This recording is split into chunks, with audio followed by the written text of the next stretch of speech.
In this video, I'm going to show you how to make the Madison crochet motif, how to join it in a variety of ways, and how to use it in a variety of ways also. So to begin with, we have to make our first motif, and let's look at the chart first so I can show you how to read it as well. So this chart here is for the Madison motif. It starts with a chain 6 and slip stitch to join to the 6th chain from your hook. Then round 1 begins with a chain 4, which counts as a double crochet chain 1, then double crochet in the ring chain 1 11 times, slip stitch to the 3rd chain of the beginning chain 4 to count as the double crochet portion of it, and that ends round 1. At the end of round 1, you should have 12 chain 1 spaces. Okay, so we're going to start by making our first motif, and obviously when you're making your first motif, there's nothing to join it to yet, so we will just simply make the first motif. We start with the chain 6,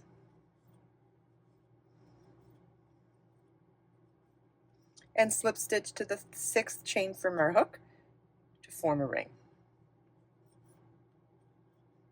Chain 4, which counts as our first double crochet chain 1, then double crochet in the ring, yarn over your hook, insert your hook in the ring, yarn over, pull up a loop, yarn over, pull through 2 loops on your hook, yarn over, pull through 2 loops on your hook, chain 1. You want to repeat this all the way around until we have a total of 12 double crochets and 12 chain 1 spaces, keeping in mind that that beginning chain 4 counted as our first double crochet chain 1.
At the end of the last repeat, you want to slip stitch to the 3rd chain of the beginning chain 4, and this is what your work should look like at the end of round 1. You should have 12 chain 1 spaces. Round 2 begins with slip stitching into the first chain 1 space. Chain 3 and 2 double crochet cluster in that chain 1 space counts as our first 3 double crochet cluster. The repeat for this round is chain 3, 3 double crochet cluster in the next chain 1 space. You want to repeat that all the way around, then chain 3 and slip stitch to the first stitch at the beginning of the round to join. Round 2 begins with slip stitching into the first chain 1 space, chain 3, and 2 double crochet cluster in that same space. Yarn over your hook, insert your hook, yarn over, pull up a loop, yarn over, pull through 2, yarn over, insert your hook in the same space, yarn over, pull up a loop, yarn over, pull through 2, yarn over, and pull through all 3 loops on our hook. Chain 3 and 2 double crochet cluster together combine to be the equivalent of our first 3 double crochet cluster for this round. And our repeat is chain 3 and 3 double crochet cluster in the next chain 1 space. So 3 double crochet cluster is yarn over your hook, insert your hook in the space, yarn over, pull up a loop, yarn over, pull through 2, yarn over, insert your hook in the same space, yarn over, pull up a loop, yarn over, pull through 2, yarn over, insert your hook in the same space, yarn over, pull up a loop, yarn over, pull through 2, yarn over, pull through all 4 loops on our hook. Our repeat for this round is chain 3 and 3 double crochet cluster in the next chain 1 space,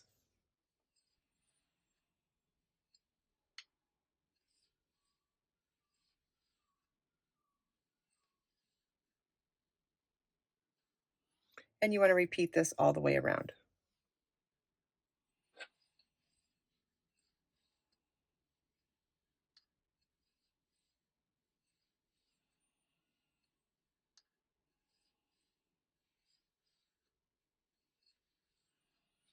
the end of the last repeat, it's chain 3 and slip stitch to the first stitch at the beginning of the round to join. Because the chain 3 and 2 double crochet cluster counted as components together to be the equivalent of our first 3 double crochet cluster, I like to slip stitch into the top of the cluster stitch and not in the top of the chain 3 when that's the case. And this is what your work should look like at the end of round 2. You should have 12 chain 3 spaces. Round 3 begins with slip stitching into the first chain 3 space, chain 1, and double crochet in that same chain 3 space. Chain 5, single crochet in the next chain 3 space. Then 5 double crochet, chain 5, 5 double crochet, all in the next chain 3 space. Single crochet in the next chain 3 space, chain 5, and single crochet in the next chain 3 space. You want to repeat this all the way around. At the end of the last double crochet, you slip stitch to the first single crochet at the beginning of the round to join, and fasten off. Let's do that with our yarn now. Round 3 begins with a slip stitch into the first chain 3 space, chain 1, and single crochet in that same space, chain 5, and single crochet in the next chain 3 space. In the next chain 3 space, we're going to work 5 double crochets,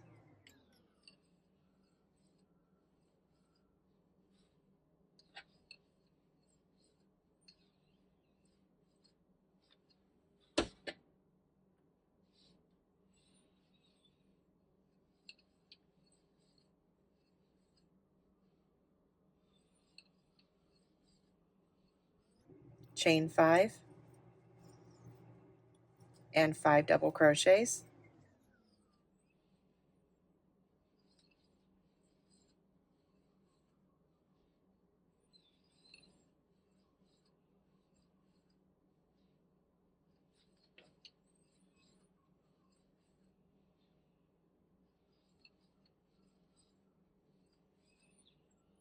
Our repeat for this round is single crochet in the next chain 3 space, chain 5, single crochet in the next chain 3 space, then 5 double crochet, chain 5, 5 double crochet in the next chain 3 space, and you want to repeat this all the way around.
At the end of the last repeat, you want to slip stitch to the first single crochet at the beginning of the round to join and fasten off. And this is what your work should look like at the end of your first Madison motif. Next, I'll show you how we join them on one side. Here are 2 finished motifs, and first I want to show you what we're going to be doing before we actually do it. So we have a chain 5 space in the corners, and we have a chain 5 space on the sides, and we have a chain 5 space in the corners. What we're going to be doing on our joining rounds is replacing these chain 5s with chain 5 joins, meaning we're going to chain 2, slip stitch, chain 2, and then continue on in pattern. Chain 2, slip stitch, chain 2, continue on in pattern. Chain 2, slip stitch, chain 2, and continue on in pattern. That chain 2, slip stitch, chain 2 is a chain 5 join, being the equivalent of a chain 5 space. So now let me show you how to join one. Okay, so I've got a finished motif here, and I have a motif here where I worked rounds 1 and 2 already, and I got started on round 3, and I'm at the point where I would normally do my first chain 5 space in the corner of the 5 double, chain 5, 5 double. So I'm going to replace that with a chain 5 join and join it to this corner right here. So it's chain 2, slip stitch into the adjacent chain 5 space, chain 2, okay, whoops, I'm going to set it down so you can see where we are. right there, and then we're going to come back to our working motif and continue on in pattern. So we're going to finish up that corner with 5 more double crochets.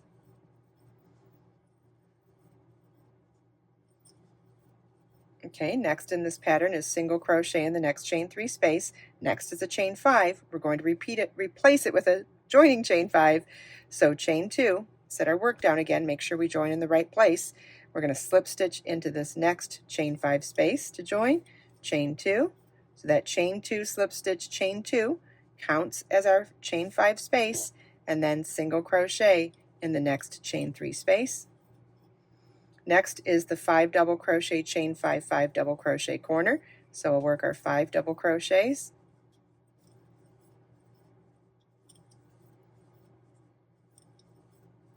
Then a chain 5 join, chain 2, set our work down again, make sure we join in the correct place, slip stitch into this adjacent chain 5 space, chain 2, and then continue on in our established pattern to complete round 3 of the Madison motif. So it's just regular chain 5s now, not chain 5 joins. We're only using chain 5 joins when we're actually joining something. And we'll slip stitch to join to the first single crochet at the beginning of the round, just like we did on the first motif, and we will continue doing that for all the motifs as well. So this is what your work should look like when you have 2 motifs joined along one side. I always like to weave in my ends as I go, and it's especially important when you're working with motifs because you have 2 ends to weave in for each motif, and it can get kind of out of control if you don't get a hold of it. So the best way for me is to just weave them in as I go. And when you're weaving in your loose ends, you want to work on the back side of the work whenever possible and work back and forth at least in 3 directions before cutting your tail. And that's the best way to get a really secure finish. You know, depending on whether you're wanting to keep this as an heirloom for a very long time or wanting to give it as a gift, you want to make sure that these ends don't pop out. And the best way to do that is by taking your time and making sure that you work back and forth multiple times in multiple directions to get a good solid fit.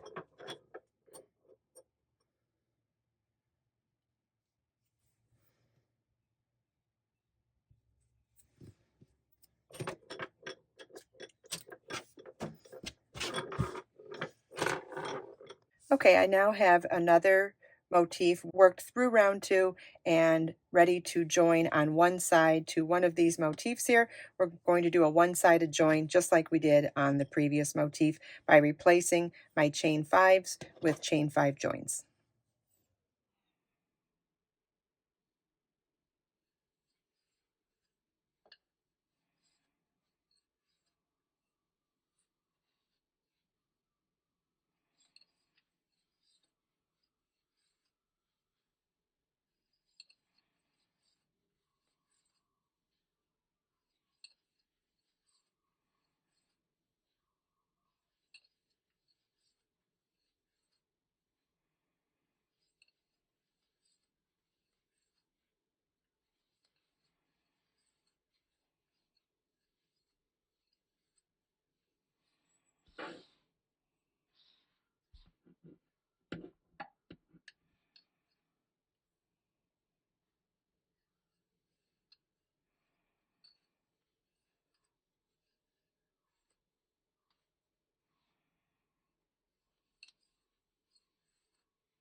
When it comes to corners like this, sometimes it's better to actually slip stitch into the center chain rather than just into the chain 5 space. It gives you a tighter join, especially when you're going to be joining more than one motif in the same place.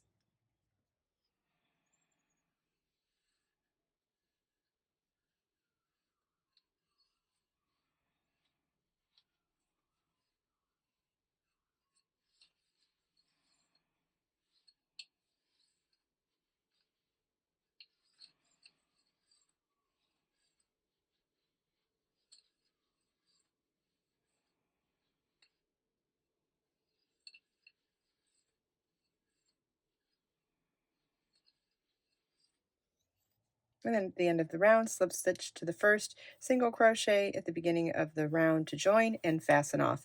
And now we have a second motif joined with a one-sided join. Next, I'm going to show you how we join along two sides. But first, I'm going to weave in my tail. When joining along two sides, it still doesn't matter which corners and which side you want to join in. Just keep in mind that you have to have 3 corners and 2 sides not yet completed on your motif before you join it, because we're going to be joining from this corner, this side, this corner, this side, and this corner. So as you can see here, I still have a corner, and a corner left to do. I've only completed one of the corners for this motif. So we'll going to replace those chain 5s with chain 5 joins. So a chain 2, slip stitch,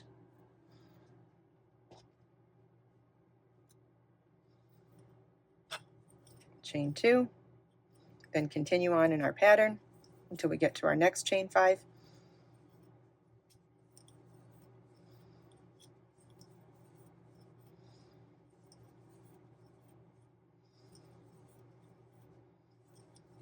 Okay, we're ready to do another chain 5, so it'll be chain 2, slip stitch into the adjacent chain 5 space, chain 2, and then continue back in our established pattern.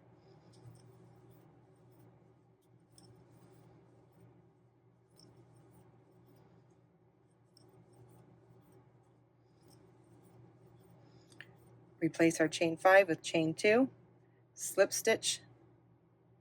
This is that corner, so I'm going into that same center chain that I worked the other ones into, which is just a preference. You can do it that way. You can just do it in the chain space. It doesn't matter.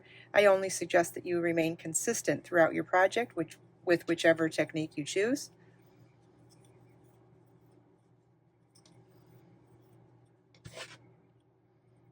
Okay, we've come to our next chain space.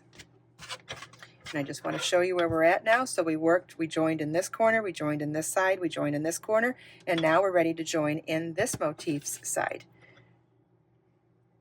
Chain 2, slip stitch in the adjacent chain 5, chain 2, then continue on in our established pattern.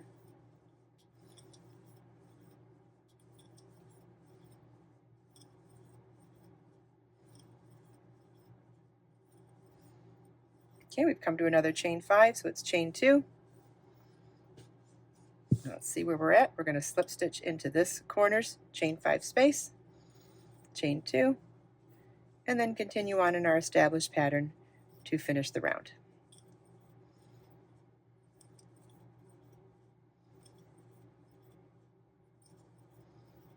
And slip stitch to join, just like we did all the other motifs. And now we have a two-sided join.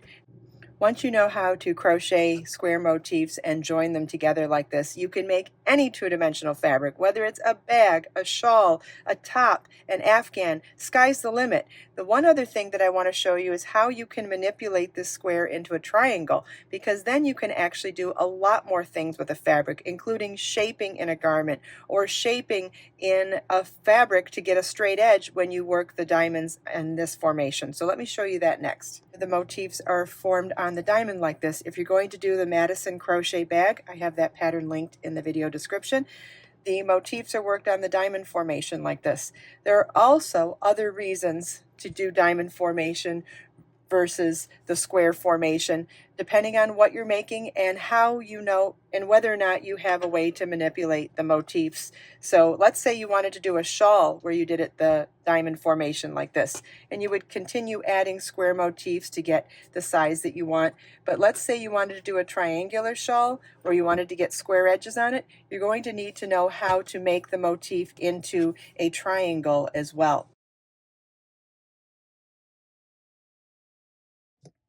Okay, here we go. We've got a bunch of square motifs joined together with the intention of making a triangular shawl, but the problem is we don't have a straight edge along the top. So anytime you can figure out how to make the half motif version of a square motif like this and make a triangle version of it, you could join it on two-sided joins on either side, here, here, and here, and here, to still get that triangle formation. So let me show you how to make one of these and then how to join them here as well.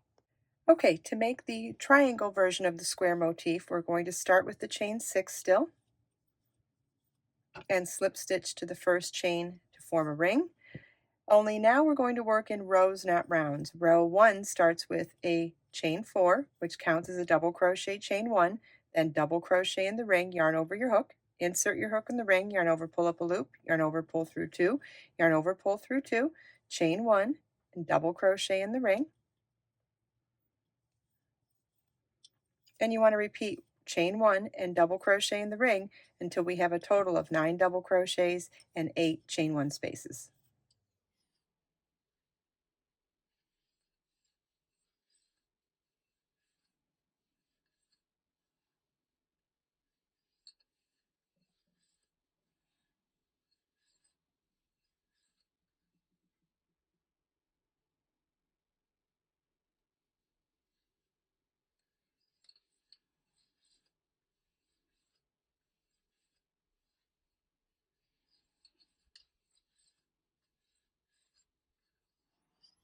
This is what your work should look like at the end of row 1. You should have 9 double crochets and 8 chain 1 spaces.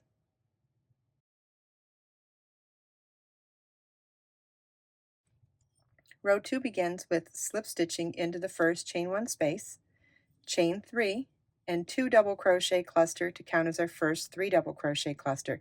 Yarn over your hook, insert your hook in the chain 1 space, yarn over, pull up a loop, yarn over, pull through 2, yarn over, insert your hook in the same space, yarn over, pull up a loop, yarn over, pull through 2, yarn over, pull through all 3 loops on your hook. The chain 3 and the 2 double crochet cluster count as the equivalent of our first 3 double crochet cluster. Our repeat for this row is chain 3 and 3 double crochet cluster in the next chain 1 space. 3 double crochet cluster is yarn over your hook, insert your hook, yarn over, pull up a loop, yarn over, pull through 2, yarn over, insert your hook in the same space, yarn over, pull up a loop, yarn over, pull through 2, yarn over, insert your hook in the same space, yarn over, pull up a loop, yarn over, pull through 2, yarn over, pull through all 4 loops on your hook. And we're going to repeat this all the way across.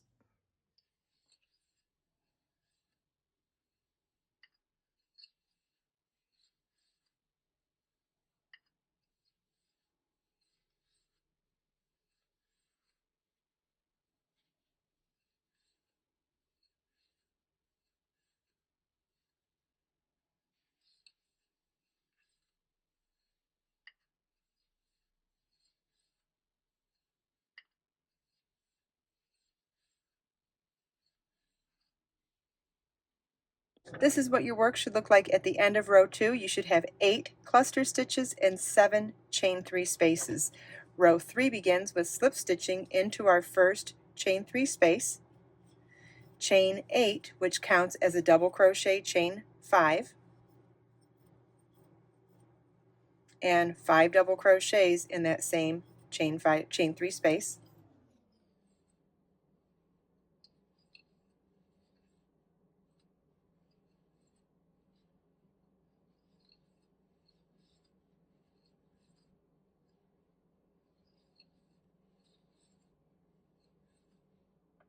Single crochet in the next chain 3 space, chain 5, single crochet in the next chain 3 space, 5 double crochet, chain 5, 5 double crochet in the next chain 3 space,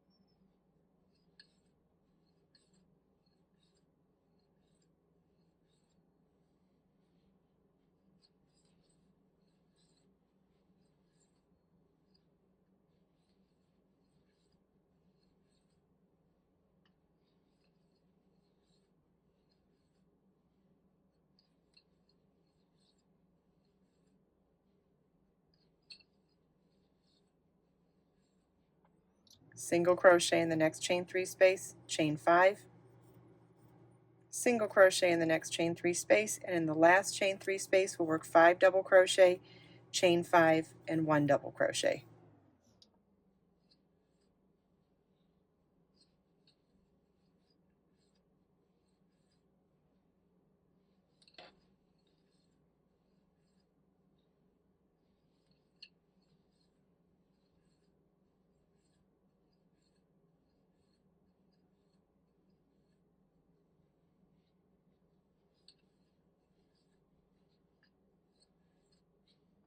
Then you can fasten off if you are not joining the triangle version of this motif to any other motifs. Now, I did want to point out that before I show you how to join it, there is a one-sided join at the beginning of the triangle, then it's a two-sided join in the middle here, and then it's a one-sided join on the outside. So let me show you how to do the one-sided join first, and then I'll show you how to do the two-sided join. Okay, so in order to join on one side here with this motif, we're going to turn it so that we can have that side facing us. And remember, we started this final row with a chain 8 that counted as a double crochet chain 5. Well, we're still going to do that chain 3 for the double crochet portion, but for the chain 5 portion we're going to replace the chain 5 with a chain 5 join, which means chain 2, slip stitch in the adjacent chain 5 space, chain 2, and then come back to our working motif and work 5 more double crochets in that same chain 3 space. Single crochet in the next chain 3 space, then instead of a chain 5 it's a chain 5 join, which is chain 2, slip stitch to the adjacent chain 5 space, chain 2, single crochet in the next chain 3 space, then in the next chain 3 space work 5 double crochet, chain 5 join, 5 double crochet.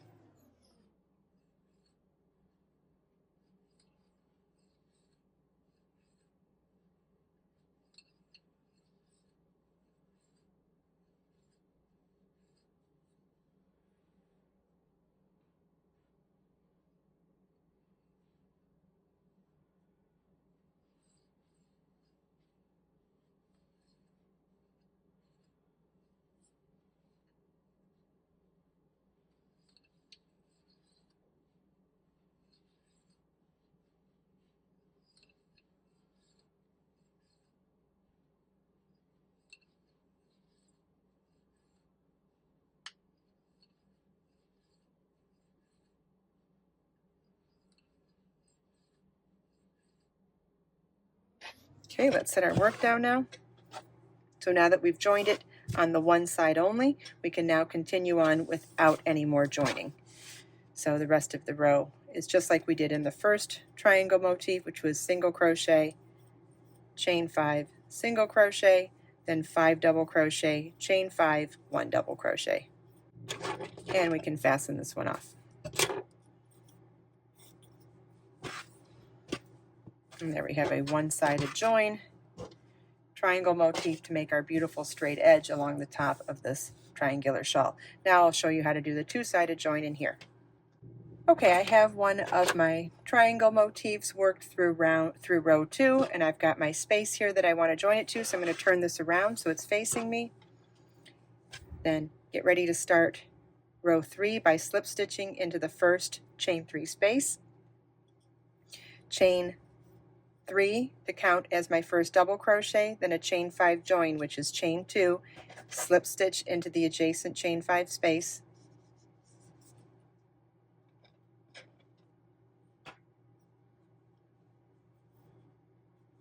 chain 2, and 5 double crochets in that same chain 3 space. Single crochet in the next chain 3 space, chain 5 join, which is chain 2, slip stitch in the next chain 5 space on the adjacent motif, chain 2, single crochet in the next chain 3 space, then work 5 double crochet, chain 5 join, and 5 double crochet in the next chain 3 space,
Set my work down now so you can see where we're at. So we've joined along one side of this motif. Now we need to join along this side of this motif. So it'll be, we're working our established pattern, going back to single crochet in the next chain 3 space, chain 5 join,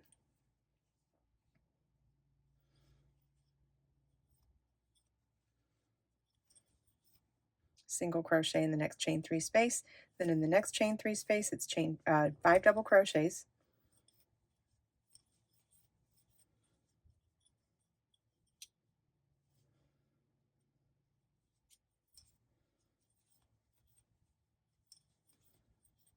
chain 5 join, chain 2, slip stitch in the adjacent chain 5 space,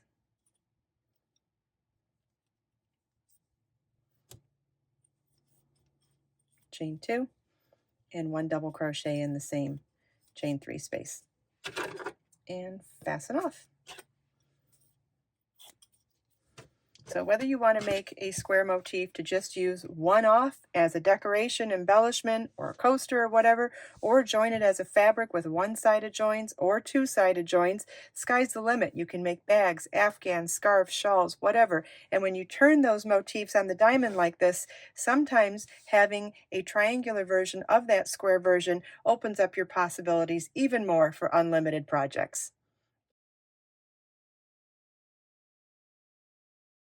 Follow the link in the video description to get the pattern for the Madison crochet bag that will show you how to make this motif and join it to other motifs as you go.